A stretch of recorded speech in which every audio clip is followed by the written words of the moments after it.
Good afternoon and welcome to the Midday News. Here's what we have in the bulletin. Police question suspect in 9-year-old rape and murder case. Opposition spokesman on health questions Ministry of Health's data on dengue death. And later in sports, Harborview regained top spot in CONCACAF Caribbean Cup. Thank you for joining us. I'm Shamela Pullen. Here are the details. The 27-year-old suspect in the rape and murder of 9-year-old Talia Thompson in Discovery Bay, St. Anne, is being questioned by the police. Detectives started their interrogation on Tuesday. The suspect remains in hospital where he's been since the September 23 incident. He reportedly attempted to take his life after allegedly killing the child. TVJ News understands that he's recovering from his injuries and has been cooperating with the police. Meanwhile, a candlelight service will be held on Sunday, October 1, for Talia at their family's home at Fortland Road in Discovery Bay. Meanwhile, the Jamaica Teachers Association, JT, wants the authorities to use the full force of the law to bring Talia Thompson's killer to justice. A team from the association visited her school in Discovery Bay, St. Anne yesterday. Kelisha Williams reports. It's a walkthrough that JTA President Leighton Johnson hopes he will never have to do again.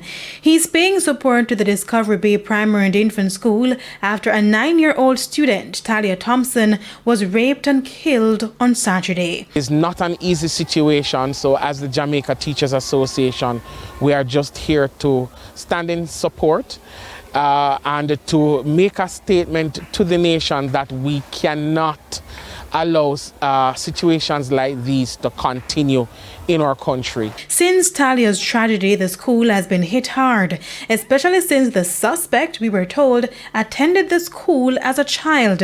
And more concerning, he's someone who Talia's family trusted to keep her safe. As a result, church leaders have been appealing for the suspect to get nothing but the death penalty. As for the Jamaica Teachers Association, we are going to make a very, very loud appeal to the authorities to leave no stones unturned to ensure that this matter is brought to closure and the perpetrator is given the full force of the law. Mr. Johnson believes the nation has been a failure to the most vulnerable, and it appears violence against children is being normalized. He believes more Jamaicans should be calling out these vicious attacks. It is a difficult period, it's a difficult moment, it is a difficult concept to understand. And we would want our nation to stand together to ensure that acts like these that constantly are meted out to our children should stop. In no uncertain terms, we cannot continue as a nation to have our children suffering at the hands of adults. In the meantime, he's encouraging guidance counselors across the parish to continue supporting the school. Kelisha Williams, TVJ News. And police in Clarendon are reporting an increase in sexual molestation cases of children from as young as 5 years old by older men. The details in this report. The high incidence of sexual abuse against children continues to be a cause for concern for law enforcement. Head of the Clarendon Police, Superintendent Carlos Russell, says the cases in the parish are troubling. A lot of cases are being reported of persons having sex with underage children. I'm seeing ages as low as 5-year-old. 5, 8, 9, 10, 13-year-old. So I'm saying to us, we need to be careful who we leave our children with. He had this warning for predators. I'm saying to the men, look, let us leave the children alone. Let us leave the children alone. There are too many adults out there who are in need of male companion. So tell the man them first, let me pick them alone. Let me pick them alone. Meanwhile, the Clarendon head is also calling on more citizens to assist the police in reducing crime in the parish. I'm asking you people, I'm asking you for your support. I'm asking you to support the police, report the guns, report the gangsters them. Look, try and keep your community safe, and we are here to help you. Whatever assistance you need, just call and we will be there. To other news now, opposition spokesman on health, Dr. Maurice Guy, continues to question the Ministry of Health's data on dengue deaths. As Carrie Simpson reports, he also remains critical of the country's response to the outbreak.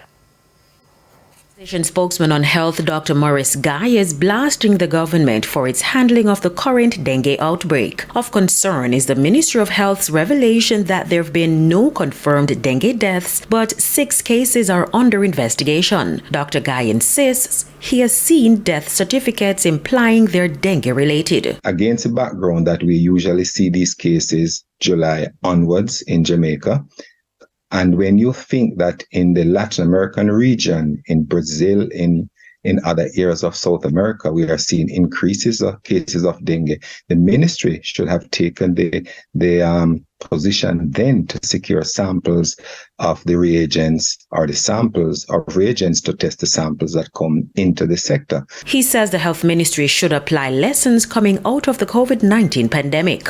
We have been through this before. 2019 was a case in point. And 2019, we did not have any PCR machines, and then we had to send to CARFA. Now we are in a position to do the testing here in Jamaica, and unfortunately, we still have to send the samples to CARFA to have them done. I think this is a dereliction on the part of the government in not procuring the samples. Now we are running around like chickens without heads, trying to get samples from partner agencies and other countries who may have stocked up.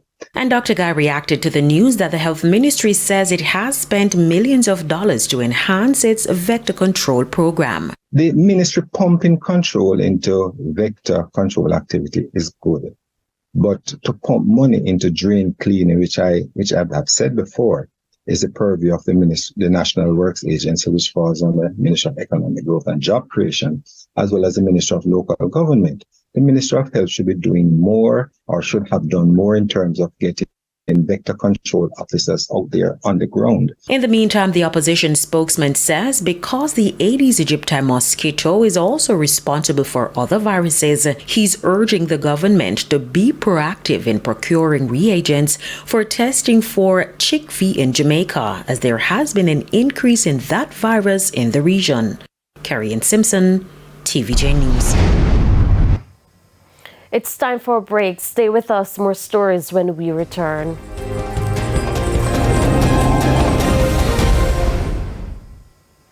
Welcome back to the Midday News.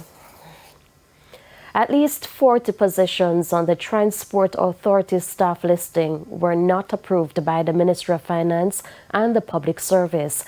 That's according to the Auditor General's Special Auditor report.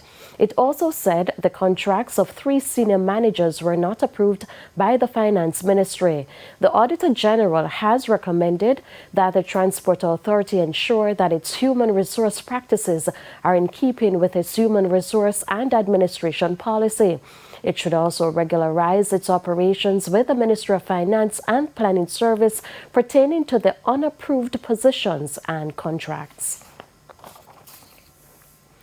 It's now time for the Business Minute. IEC Energy Limited St. Lucia, which is the majority shareholder of Siboney Group, is making a bid to acquire the remaining equity in the Jamaican company from its existing shareholders.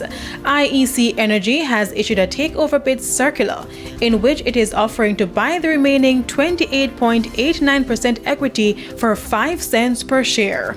The offer is being made in compliance with the mandatory takeover requirements of the regulations and the code of the Jamaica Stock Exchange, JSE. Siboney Group is a listed company and has an issued share capital which currently comprises 546 million stock units.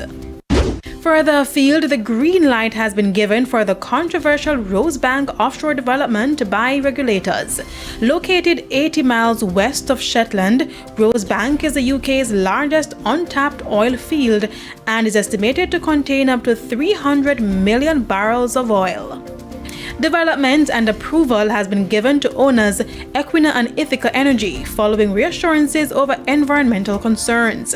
The plan has faced widespread criticism due to its impact on climate change.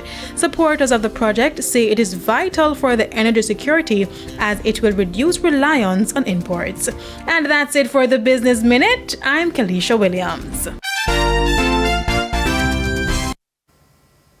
Time now for the top regional and international stories.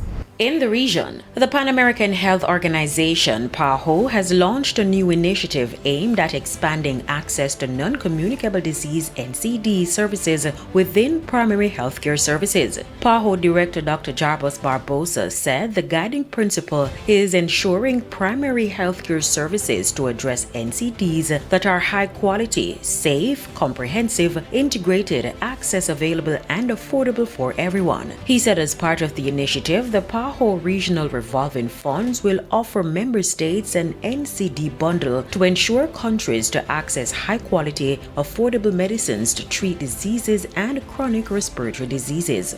On the international scene, the self-declared Republic of Nagorno-Karabakh will cease to exist effective January 1, 2024, after its president signed a decree dissolving state institutions following its defeat by Azerbaijan. The Azerbaijani victory last week triggered a huge exodus of ethnic Armenians living in Nagorno-Karabakh and marked the end of decades of conflict and potentially the end of centuries of Armenian presence in the region. And Israel's Supreme Court has started hearing petitions against a new law making it hard to declare a prime minister unfit for office. 11 of the 15 Supreme Court judges were hearing Thursday's arguments. Within 2 months, the court would have heard arguments on 3 cases that challenge laws passed by Benjamin Netanyahu's government this year. Thursday's petition, however, affects Netanyahu most personally. The law states that only the Prime Minister himself or the cabinet with a 2/3 majority can declare the leader unfit and only due to physical or mental incapacity. And those are the top regional and international stories. I'm Carrie Simpson. We head to a quick break. When we come back, we'll have your midday sports report.